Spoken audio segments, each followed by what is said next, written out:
Well, if we're ready, I've got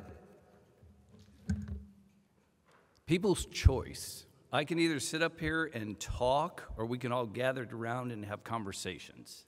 I don't know what people would prefer, but in a small, intimate group like this, who wants me to just stand up here and talk? Nobody. Okay, that'd be good. Then why don't we either move everybody close and I'll sit here, or can we go across the room way, or should we stay here? Oh, he's recording. Uh-oh. So is there a way we can make it interactive, but maybe still keep you up there? Sure. If everybody would just move closer, I think that would be good since it's such a small group.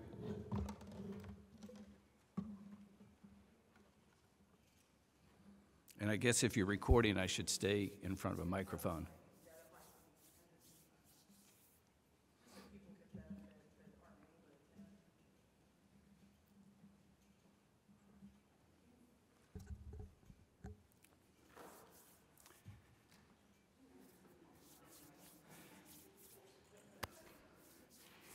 And I think what's going to make this more interesting, if it was participation, I love if what I'm talking about, you want to spend more time on a certain part of it. I really like when people ask questions. I like when people disagree with me so that we can have conversations about it. So I think that's going to go better and probably be more interesting for all of us here.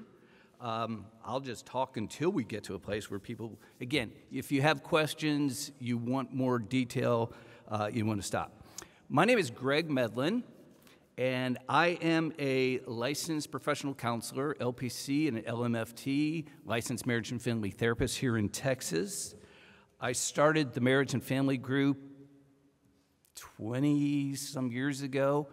And as I've gotten older and my last lease expired, I decided to get rid of everybody that was underneath me so that it was just me now. So people do sometimes question when they come to my office, and I'm like, where's the group? I'm also a pastoral counselor.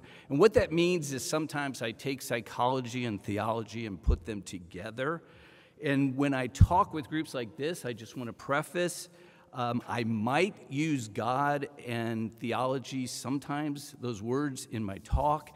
I hope people are okay with that. I apologize if that is hurtful or upsetting to some people. And maybe if I do that and you don't like to hear that, you can substitute a higher power or a wise person as I talk about that. I'm also the counselor in residence at Highland Park United Methodist Church in Dallas, Texas. My job there is really, I'm called counselor in residence, which is really kind of just their staff therapist. And my job there is what I love to do more than anything, and that's fix, heal, improve relationships. My clients are people just like you. So my first question is, show of hands, who is married or in a significant, just about everybody? Okay, good. Because I'm going to be talking a lot about marriage. I'm going to talk, if we have time at the end, about parenting. But my clients are either married, in a relationship, or they're sitting in my office because they're healing from the loss of a relationship. That pretty much, no matter what a person comes in my office for, we always are dealing with a relationship of some kind. I believe that most of us are really wanting a healthier relationship with greater connection, satisfaction, or we want to be better parents. And if that's you, this is what today is all about. I hope I make you curious. At some level, I hope I make you uncomfortable in what I talk about, because that means I'm stretching you. That means I'm talking about things that are foreign or unique, or, again, something that you might be struggling with. So my goal at some point is to get you outside your comfort zone. And I believe we don't heal, we don't grow, we don't learn inside our comfort zone. So that's what I hope we do. I'm going to throw a lot of things at you. I'll stay at the end if you have questions, and again, if you want to raise your hand about anything.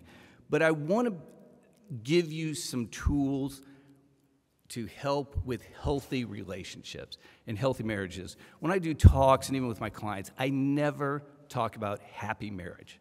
I only talk about healthy marriage. And so you'll hear me use that expression a lot today. Again, if you have questions, please raise your hand and let's talk about things. My approach to therapy is different than I think the vast majority of therapists, and I want to help clients look towards the future. Most people, when they come to therapy, they're talking about the past. They're talking about pain in the past. And I want people to look towards the future and think about what would be different. So my very first question when people sit on my couch is, what's your hope for coming to see me? What they really want to talk about is what the pain they're in. And so human nature is to think in the past. Human nature is to think about the negative. Human nature is to think about pain. And I want to keep us focused. So today I'm going to be talking about tomorrow. What does tomorrow look like? What can you do today to help your marriage tomorrow? So again, we're going to start about marriage. So one thing I believe is that we have what I think should be the four most important things in our lives. And that is God first, self second, marriage third, family fourth. So raise hands, who has kids? All right, again, everybody here. Okay, so in talking about that, I'm really going to talk today about self-care, about marriage, and about family. Now, the problem is how we do those priorities. I'm constantly saying to people in my office, you're messing up my model, because my model is based on that. And why it's that important is I believe I can't be a healthy spouse if I'm not a healthy self. I can't be a healthy parent if I'm not a healthy spouse. So that's the order. Now, historically, what I find is women tend to put themselves at the bottom of not just those four things, at the bottom of a whole lot of things.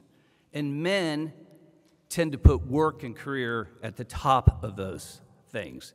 So again, it's always, you're messing my model up. And I'm going to talk a little bit more about all of these things as we go on. But I want to mention that the self is self-care. A lot of people hear that as selfish, and there's a big difference. And so I'll go into more detail about self-care as we go on. I believe that, and I see in my practice every single day, the effect of the pandemic on relationships. And I think that all of us have been affected by that. And I think our relationship will be, have been, or are currently affected by that. And by one of two ways, either positively or negatively. I really believe the pandemic is not going to have a neutral effect on any of us. And so it's how do we handle the negatives and turn them into positives. Marriages are taking a big hit, a lot because of the pandemic, on stress, worry, and isolation. And what the effect on the marriage is it's causing a lot of disconnect. And what we're seeing, and I'm seeing in my office, is we saw the first 18, 24 months of the pandemic, we saw divorces actually decrease. Since we're getting out of the pandemic, a negative effect of that is we're seeing divorces increase. And the divorces are happening, the primary underlying thing is the disconnect in the marriages. And so what I'm going to work on and help and talk about today is how do we feel more connected? In other words, I really want to try to help people divorce-proof their marriages. Now, it's interesting, a lot of talks, I'll look out and go, 20. And I'll start with, especially when I'm talking to married couples, I go, okay, I want you all to look around the room and decide who were the 10 of the 20 couples here that are going to get divorced, because statistics show us it's around 50%. And most of us are going to look and go, it's her, it's him, it's them, it's not us. And I actually get more nervous about that, Because I want people not to think it'll never happen to us. I want people to think I'm going to do the work so that it won't ever happen. And most of us don't put a lot of time, energy, and effort into our marriage. I've never had a person sitting on my couch, I'm not going to make you raise your hands on this, but I've never had a person sit on my couch that didn't tell me they were better parents than spouses. Again, you're messing my model up, so I want to work on that. One of the things I do a lot of premarital at the church, and my first question used to be, of all the women in the world, why her? Why are you marrying her? Anybody want to guess what the number? I had to stop asking this question because my reaction was so visceral when I got this answer. What do you think the number one, why her? What's that? Ooh, no, but that would be too good of an answer.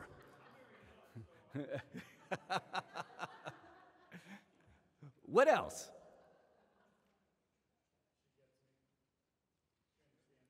Yeah. Ooh, have you read my book? That's my book. It's called Getting Me. No. Yeah, y'all are answering too intelligent. She's pretty was the number one, and I would be like, what? And I guess I was disturbing them too much with my response. But what I now ask is, why are you getting married? And when couples sit on my couch for marriage counseling, it's the first question I ask them, why are you married? Because we should have really good reasons we're married. And we'll talk about a lot of not good reasons to be married. But curious, what do you think the number one answer when I add, why are you getting married?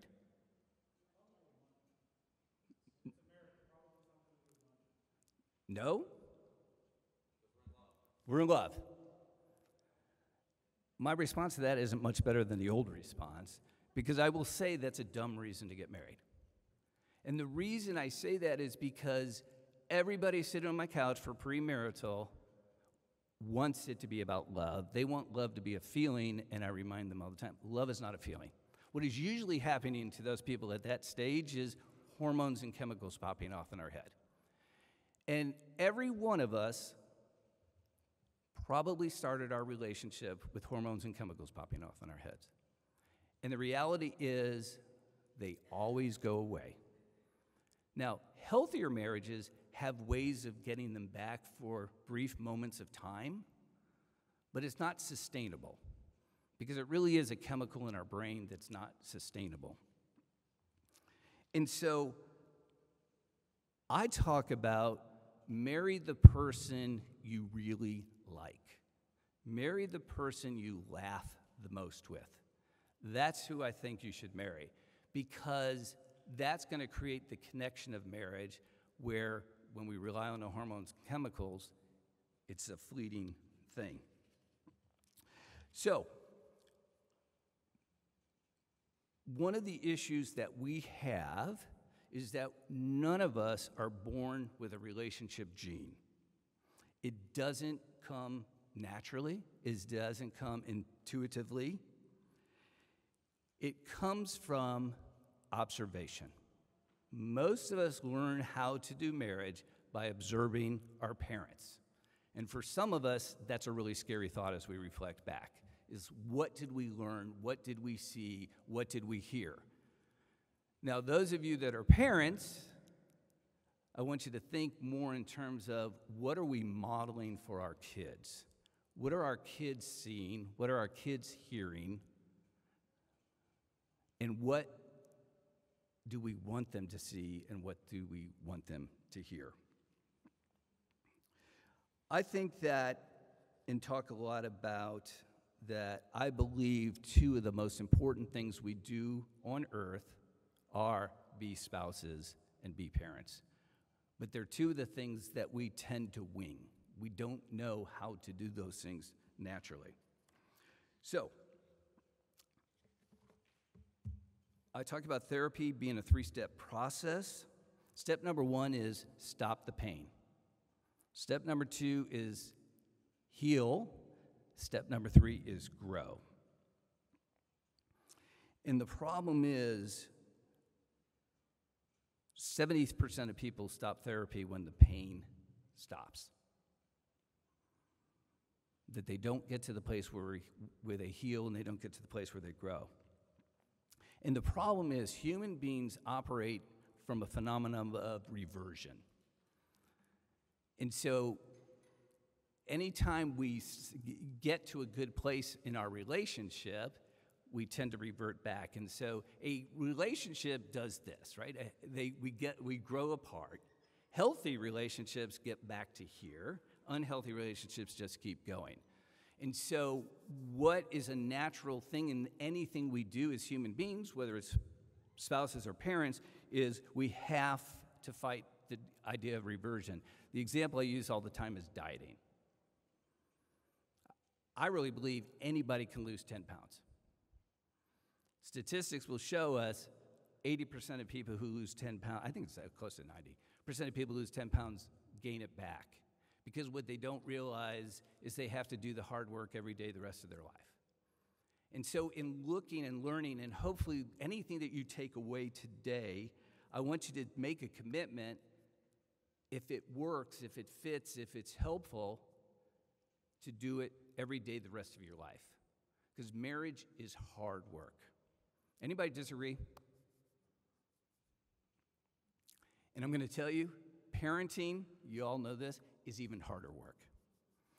And if I could make people go to therapy, it's that I would make people go before they get engaged and before they conceive their child.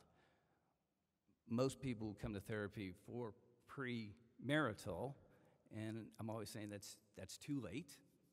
Because can I really influence you differently as a result of 2 or 3 sessions in premarital? What can I teach? So working towards, the average person, again, doesn't learn how to do marriage. The average male in parenting will read 1 chapter of a parenting book. The average female will read 1 book. It's even less than that for marriage, of what people are reading. Okay, I'm going to talk about some really important components of marriage, and the first is honesty. And that might seem like a weird idea of that, but most of us aren't very honest with ourselves. And a lot of times in therapy, when I ask a pretty tough question, I'm going to preface it with, I need you to be as honest as you possibly can in answering this question. And the honesty I'm talking about is honesty, who we are, what we think, what we do, what we want. And the problem is we kid ourselves a lot. Sometimes we lie to ourselves a lot. So I think it's important as marital couples is, why do you think honesty is sometimes difficult in marriage? I'm sorry? Hurts? Yeah. Because when I'm honest, I become vulnerable. I'm going to talk about intimacy in a minute, but there's vulnerability in marriage, and I promise you, each of you have hurt your spouse, and each of you have been hurt by your spouse. And so that's what causes this in marriage. So I want you to think about what is getting in the way of me being honest with myself, and then what is getting in the way with being honest with my spouse and honest with my children. I want you to think about what you're hiding. What are your flaws, imperfections, and weaknesses? What secrets are you carrying? What's the obstacle to the vulnerability? I think that I encourage all my clients to have an accountability partner. And an accountability partner is somebody, I always say, that loves you but will be hard on you. But it's the person that you trust the most. And I don't think it's good for our spouses to be our accountability partner. And it's sharing with this person and working with this person, even when it comes to marriage, is how do I improve my marriage? How do I make the commitment? How do I hold myself accountable to that commitment? Which is another important part of marriage.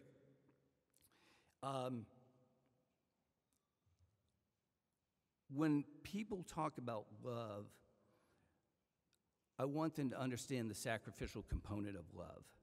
And the example that I use in my definition of love is doing something I don't really want to do, but I do it because it's important to you. Now, there's 4 things that go along with that. One is I don't complain. I don't hold resentment. I don't bargain. And I do it even when you, my spouse, don't deserve it. An example I use a lot is hockey and opera. I don't even know where these came from, but I use it. So if you like hockey and I really love hockey, and I come home with the best hockey tickets that I could buy and give them to you, that's not really a loving thing. What's loving is if you love opera and I don't like opera, and I buy you the best tickets to go see the opera of your choice, your favorite opera. But I can't complain, I can't hold resentment, I can't bargain, okay, we're gonna go see the opera this week, but next week we're gonna go do this, and I don't do it even when you deserve it. And so a lot of times I reflect on my own marriage, and there would be times Ruth would say, okay, let's go do this, and I'd complain about it the whole way there, and I'd be resentful, and this has probably happened to everyone here, and then you get where you're going, and you end up having a good time, but she doesn't have as good time because I've just made it miserable for her for the whole trip there.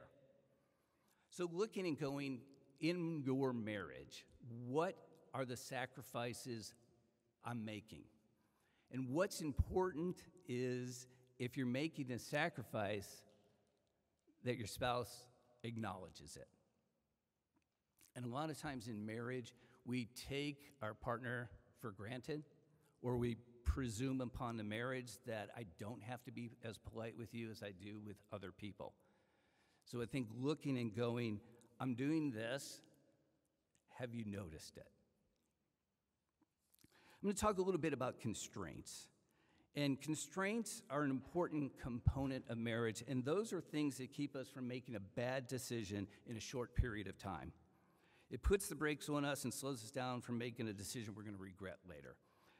One constraint every one of us has here is the marriage itself, the vows and the commitment that we made. Another one that you have is children. And a lot of people will hold children as constraints, but they're not very good long-term constraints. And constraints are good because they allow us to work through things. So mortgages are constraints. But we have to make decisions of what's best for the marriage versus the constraints that are holding us, because the resentment comes out, and it's the number one killer of marriages. So I sit a lot with people who have children of empty nest divorces, which were people were holding this together for constraints, and every one of them sit on my couch and talk a lot about the guilt from that, and that they knew their parents should have gotten divorced a long time ago. And so looking and going, how do we deal with these things so that it doesn't splash up on our children? Okay, talk about the glue of marriage, which is connection. When we get married, we assume that the passion that we had on our wedding night is going to hold us through and carry us through the rest of our marriage. And after a few arguments, the passion starts to wane. And what is important is we got to learn the skills to do the marriage and not count on feelings and not count on emotions. How to communicate, how to negotiate, how to work through problems. What I hear a lot is in trying to hold the marriage together, or what is causing it to fall apart, is the expression, Greg, I love her, but I'm not what? In love. And again, I want to remind people there is no such thing as being in love. So what we have to do is learn the tools of connection. And one of the things that keeps us from doing that is, again, marriage is hard work. So we've got to work through and change and create some very good habits. I want to talk again about healthy marriages. Marriages healthy marriages are only about 15% of marriages, which means 85% are on a spectrum. And so if we look and healthy marriages are not an either-or thing. They're something that happens because the couples do the work to get there. And the elements of a healthy marriage need to be assessed differently for different populations. What worked for us when we first got married doesn't necessarily work for us when we have children. They don't necessarily work for us as we go through different stages of life.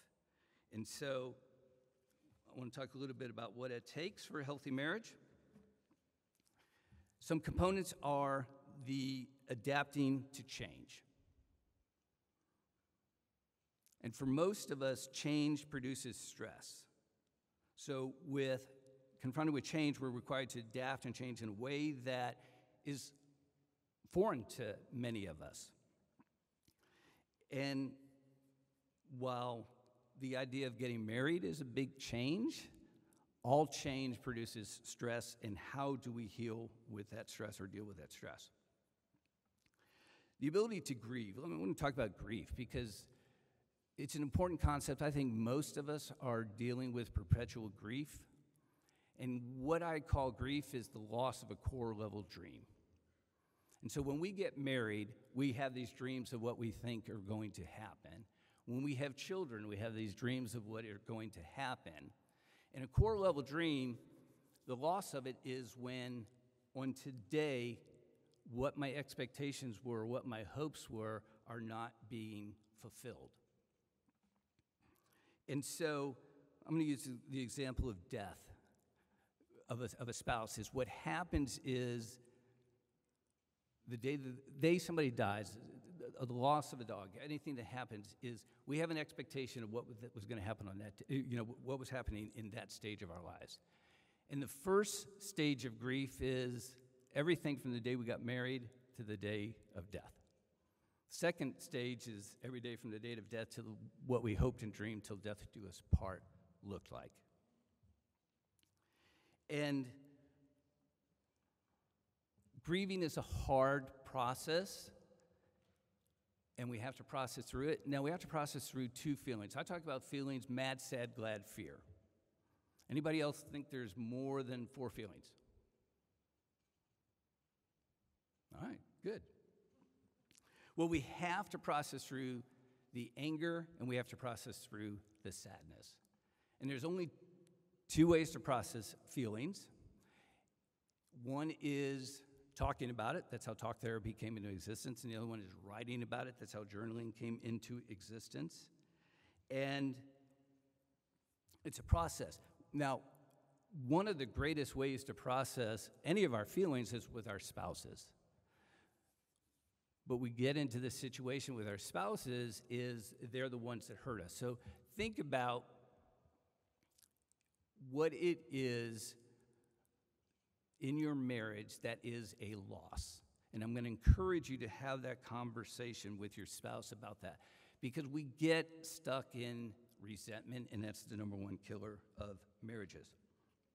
So in marriage, I think 3 words are important to understand, and this is the difference between men and women: love, appreciation, and respect. And men tend to filter things through appreciation, respect, and women tend to filter them through love. And that is, excuse me.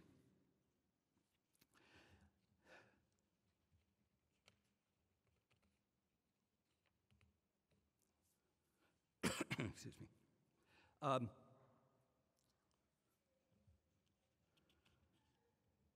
Asking for what we need in marriage is really difficult. And so sitting with your spouse and having an intimate conversation about what you need is a very difficult thing. Excuse me. I am so sorry.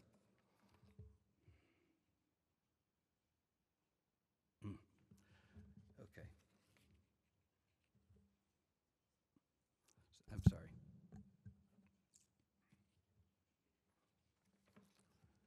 Thank you. It's not that.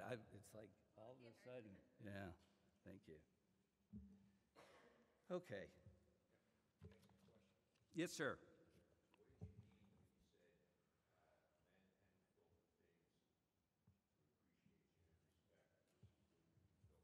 Through love. Yeah, that's what we want. What I do to make you feel loved is no different than what I would do to make you feel appreciated, respected. It's just the filters that they come through. And with individuals, it's the thing about getting me, people want to be heard, understood, and known in their relationship. And it's the filter. I tend to love you the way I want you to love me, and you tend to love me the way I want you to love me. You've heard about love languages. And it's realizing how your partner filters it. So in the idea of getting me, it's what we want is to be heard, understood, and known by our partner. And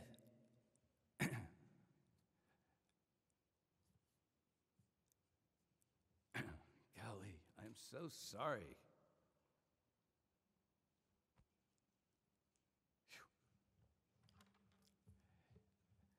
I apologize. I am, my head is,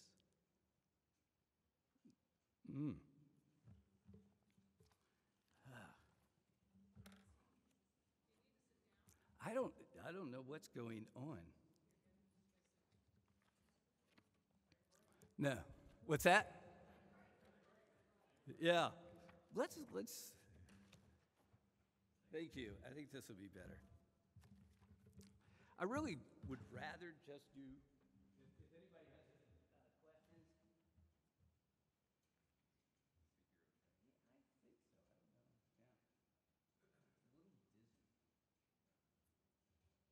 A little dizzy. What are you feeling? Are you okay? Yeah, yes, I hope so. I don't know what's going on. What's that? I've got a question. Yes, thank you, thank you. So I've got a question about your model, right? Yes.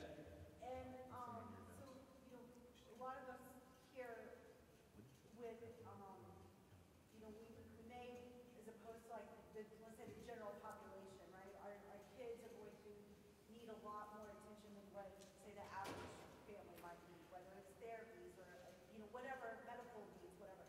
How do you have any recommendations on how to help balance that to still maintain that healthy model that's still being able to provide what our children need that, again, maybe a neurotypical child may not? Yeah. Could you, actually, I'm so sorry, I got distracted by that. Could you repeat it? Yeah. So, so again, this is our population. We're going to have our kids are likely to need more medical attention, Right, therapies, right. and they're just going to need more than what, say, a neurotypical child may look like. And when you're looking at maintaining that four-step model, do you have any general recommendations, knowing that we have that amplified? I'm not saying this accurately, but we have that amplified children that have more needs than an average child. And what are some things that you might recommend to maintain that healthy model? Yeah, I think that when it's in marriage, as one of the difficulties was when we don't agree what that is. And so it's getting the agreement on what that is. And going back to, nobody looks at marriage from a standpoint of how do we protect our children in that? How do we navigate? We don't think in terms of when raising children, we need to think about raising adults. And so, again, I am so sorry. It's like my brain is not connecting things. Did you eat anything? That's what I was thinking, a little blood sugar. Your low blood sugar? I don't have that. I 2 weeks ago I had COVID, and I don't know if that's it, but it's like, just, no, I don't, I feel bad for everybody here because Oh, y'all are so kind. I think when you have a child that has issues like that, and it causes a lot of stress on the marriage. And so trying to sit down with the spouse to determine what is the best thing for the child, it's very difficult when we can't agree on those types of things. And so, go ahead. Sorry, I mean to interrupt, but here's some candy, if that would help. I don't know. I feel terrible for all of you. And y'all are so kind to be there.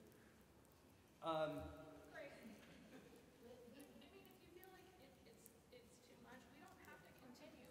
But you know what we can do? What's that? We can do, in the future, we can do a webinar on our Zoom account, and you can do a whole presentation for all of our families across the board. Well, I appreciate that. Okay. Yeah. I am so sorry, No, I everybody. don't want you to continue until you guys talk about it. Yeah. Okay? Let's do Okay, that. all right. Do you agree? Yeah, that's fine. Thank Okay, you. okay, Thank you. no, okay. Can I get you anything else? We all Sure. roll with the pen. My husband said, we're used to this. We all roll with this. I want you to be your best self. Like, Well, I've never had where I can't like put, Get the words together. yeah. Yeah. I've never had that before. Yeah, so let's do that. So, thank you I am so sorry. Because Thank this you. is actually really important. My husband was like, maybe I should go like sit in there and like listen to this. I'm like, we've been married almost 28 years. Have we not learned all of that? Well, I think that's why I wanted to have the conversation at first, because I'm like, I didn't want to stand and, Barbara, our attendance is not a sign that there is a problem. no. Y'all are so wonderful. Thank you. But it is a super important topic because, you know, a lot of us are working through relationships right at the same time. And I think Yeah. not only does it address this audience, but we have a huge audience that I think if we didn't. Yeah, turn the camera webinar- off. No. I do not want to be seen on camera. How is your vision right now? How's your vision? How's your vision? Is it blurred or anything? It's kind of Yeah, Yeah. I wonder if we should. like dark. Have you ever had a stroke before? Oh, yeah. No. It could be something more serious than you just. Do you think we should call 911? No. I don't When want. your speech I is don't- good, you don't seem like you're clouded in your understanding. No, I think it's just lightheadedness and, Okay. yeah. Yeah. No, I want your best. Because I self. did actually today think, gosh, am I up to doing this? Oh, really? Yeah, I Oh. thought it was. Yeah. No, maybe it was. Again, just sitting something- here, I feel fine. Sitting Yeah. down, I feel fine. It's just when you get up, you're like, It was the camera. it's the camera. Yeah. It is not the camera. It is not the camera. No, I appreciate that. No. But I want to make sure you're able to get home and stuff. Is there someone we can call? I won't leave right away. there is commonly a neurological component called COVID. It is not uncommon, COVID brain. And it can impact in various ways. I know people who've been through it, even though you have primarily physically recovered. There are very real side effects Of that. that do come. Yeah, So having recently recovered, it is possible that this is a continuation. yeah. So just to be aware. Well, I appreciate everybody's support. Oh. We've all been through life. I mean, it is a little, concerning when you're like, Call 911, not a problem, like we're at. It's never a dull moment in this room. well, when you said, should we call 911? I'm going, no. But then I'm thinking, wouldn't that what most males would say? Yeah. Don't call 911? No, I think I prefer someone to drive you home or something, just in case. I promise you, I will sit for a Okay. while before. Okay, well, we have like a little office thing. You want to come over? We have some food and brownies and drinks and snacks. You're so sweet. I know. I'm okay if we want to just, Have a night, just talk. yeah. Clearly, everybody here is crushing it in their marriage. Our presence is a testimony to the fact that we're proactive and Yeah. keeping it on a 10. Yeah. My wife's in another seminar right now, so I'm just gonna pencil in and go, this is exactly what it is. You want me to sign it? So that's exactly what I said? Spelled wrong, I don't know what it is in your house. This is Okay, okay. You come sit, hang out with us for a while. Okay. Okay. All right. When you're ready. You ready? We can go. Yeah. We'll do the webinar, that way we can still engage. Yeah. All right. Not the audience. Okay, thank you. We don't